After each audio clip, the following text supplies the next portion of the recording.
비트코인이 죽음의 소용돌이에 빨려 들어가고 있습니다. 진짜 폭락은 아직 시작도 안 한 건데요. 신장은 팔아도 비트코인은 절대로 팔지 말라던 마이클 셀러가 비트코인을 먼저 팔면서 2022년 테라루나 사태 때처럼 지옥이 펼쳐질 수 있겠습니다. 이미 스트래티지의 우선주 STRC는 100달러에서 82달러까지 마이너스 17%를 급락했습니다. 근데 앞으로도 스트래티지가 배당금을 충분히 주지 못하면 주가는 추가로 더 하락할 수 있고, 주가를 끌어올리기 위해서 더 많은 배당금을 주려면 결국 스트래티지가 보유한 비트코인을 팔 수밖에 없는 건데요. 이번 영상에서는 첫 번째로 비트코인과 마이클 셀러가 어떻게 죽음의 소용돌이에 빨려 들어가게 될지 설명해 드리고, 두 번째로 죽음의 소용돌이에 빨려 들어가는 비트코인을 바닥 뚫고 지하실로, 또 그 다음에는 지하실 밑에 지옥까지 끌고 내려갈 세 가지 폭탄은 무엇인지 설명해 드리겠습니다. 그리고 마지막으로 이런 위험한 상황에서 비트코인 트레이더들은 어떻게 해야 되는지 제일 중요한 핵심만 빠르고 간단하게 설명해 드리겠습니다. 지금 비트코인 포지션을 잘못 선택하면 하루 이틀이 아니라 몇 달을 고생할 수 있으니까 이번 영상을 꼭 끝까지 집중해서 보시기 바랍니다. 첫 번째로 비트코인과 마이클 셀러가 어떻게 죽음의 소용돌이에 빨려 들어가게 될지 아주 쉽게 설명해 드리겠습니다. 지금 문제의 핵심을 딱 한 줄로 요약하면 마이클 셀러의 돈줄이 끊겼다는 겁니다. 마이클 셀러는 2020년부터 전환사채로 무려 10조 원이 넘는 돈을 끌어와서 비트코인을 매수했는데요. 이 엄청난 돈들을 내년인 2027년부터 갚아야 됩니다. 2025년부터는 더 이상 전환사채로 돈을 끌어올 수 없게 되면서 우선주를 찍어내기 시작합니다. 그것도 한 개가 아니라 방식을 바꿔가면서 여러 개를 찍어내는데요. 그렇게 끌어온 돈이 무려 23조 원이 넘습니다. 하지만 결국 이번에 마이클 셀러의 마지막 돈줄이었던 우선주 STRC가 무너진 건데요. STRC의 구조는 간단합니다. 주가가 100달러 위에 있을 때는 주식을 더 찍어내서 비트코인을 매수하고, 주가가 100달러 밑으로 떨어지면 배당금을 올려서 주가를 100달러로 회복시킵니다. 하지만 비트코인이 쉬지 않고 상승만 할 때는 이 구조가 유지될 수 있는데, 비트코인이 폭락을 하면서 STRC도 무너진 겁니다. 100달러 위에 있어야 할 주가가 80달러까지 내리꽂았습니다. 근데 여러분, 이거 어디서 많이 본 장면 아닌가요? 바로 2022년에 비트코인을 폭락시켰던 테라루나 사건과 똑같습니다. 스테이블 코인인 테라의 가치가 1달러 밑으로 떨어지면 루나를 찍어내서 테라를 메꾸고, 테라의 가치가 1달러 위로 올라가면 테라로 루나를 다시 메꿉니다. 한마디로 돌려막기인데, 정상적인 상황에서는 이 구조가 돌아가지만 문제가 생기면 순식간에 반대로 무너져 버리는 거죠. 이게 바로 죽음의 소용돌이입니다. 그리고 지금 스트래티지에도 똑같은 시한폭탄이 돌아가고 있는 건데요. 왜냐하면 STRC의 주가가 100달러로 유지되는 정상적인 상황에서도 스트래티지는 지금 최대 7개월치의 배당금밖에 없는데, STRC의 주가가 더 많이 떨어질수록 배당금을 더 많이 줘야 하고, 배당금을 줄 수 있는 기간은 더 빨리 줄어드는 겁니다. 지금 STRC는 1년에 무려 11.5%의 배당금을 주는 상황에서도 주가가 80달러대까지 떨어진 건데요. 주가를 다시 100달러 위까지 끌어올리려면 배당금을 확 늘려야겠죠. 근데 스트래티지는 더 이상 돈이 없습니다. 왜냐하면 스트래티지의 본업은 사실상 계정, 휴업 상태이기 때문입니다. 매출은 나오지만 실제 순수익은 거의 제로이거나 오히려 손해를 보고 있습니다. 비교해서 설명하면 본업에서는 돈을 못 벌게 된 사람이 빚을 내서 전업 투자를 하다가 물렸는데, 대출로 물타기를 하면서 버티다가 결국 모든 대출이 다 막히고 이자라도 갚으려면 눈물에 손절을 해야 되는 막장까지 온 겁니다. 이제 마지막으로 남은 방법은 보통주 MSTR을 더 찍어내는 것 뿐인데요. 이건 불난 집에 기름을 붓는 거나 마찬가지입니다. 지금 스트래티지의 시가총액이 55조 원인데 그동안 비트코인을 매수하기 위해서 찍어낸 보통주가 이미 62조 원이 넘습니다. 주주들 돈이 실시간으로 삭제되고 있는 거죠. 주식을 추가로 더 찍어낼수록 주가는 더욱 빠르게 폭락할 건데요.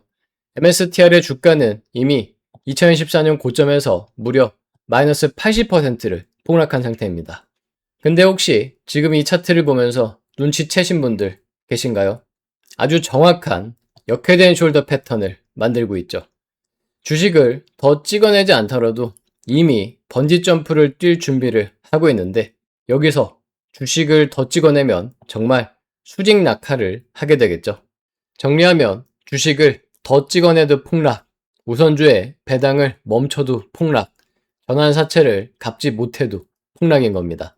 마이클 셀러가 살려면 지금 당장 매달 2천억 원이 넘는 우선주 배당금도 줘야 하고 내년인 2027년부터는 무려 10조 원이 넘는 전환사채도 갚아야 됩니다. 그럼 어떻게 해야 될까요? 비트코인을 팔 수밖에 없는 거죠. 실제로 얼마 전 마이클 셀러는 32개의 비트코인을 팔았습니다. 그리고 참 공교롭게도 스트래티지는 지금 보유하고 있는 비트코인으로 32년치 배당금을 지급할 수 있다는 트윗을 올렸는데요. 숫자 맞추기를 좋아하는 마이클 셀러가 32라는 숫자를 2번 사용한 게 과연 우연일까요? 업계에서는 이 트윗을 앞으로도 계속 비트코인을 팔겠다는 예고로 해석하고 있습니다. 비트코인과 스트래티지 주식이 서로 돌아가면서 폭락하는 죽음의 소용돌이의 카운트다운이 시작된 겁니다. 그럼 비트코인은 6만 달러 바닥을 뚫고 지하실로 내려갈 건데요. 지하실 1층은 5만 달러, 2층은 4만 달러까지 열려 있습니다. 2014년에 비트코인 현물 ETF가 출시된 이후의 저점들인데요. 세력들은 진작에 눈치를 챘었는지 이미 ETF에서는 5월부터 돈이 계속 빠져나가고 있었습니다. 지금 화면에 보이는 빨간색 숫자들이 ETF에서 매일 돈이 빠져나간 기록들입니다. 바이낸스에서도 100개 이상의 비트코인을 보유한 고래들이 5월부터 계속 비트코인을 거래소로 입금하고 있었는데요. 거래소 입금은 사실상 매도로 해석이 됩니다. 2022년에는 죽음의 소용돌이 사건이었던 테라 루나가 터졌을 때 비트코인이 48,000달러에서 15,000달러까지 마이너스 67%를 폭락했었는데요. 이번에는 과연 어떻게 될까요? 게다가 정말 소름 돋게도 2022년과 2026년 모두 죽음의 소용돌이와 정확히 같은 시기에 겹치는 사건이 하나 더 있는데요.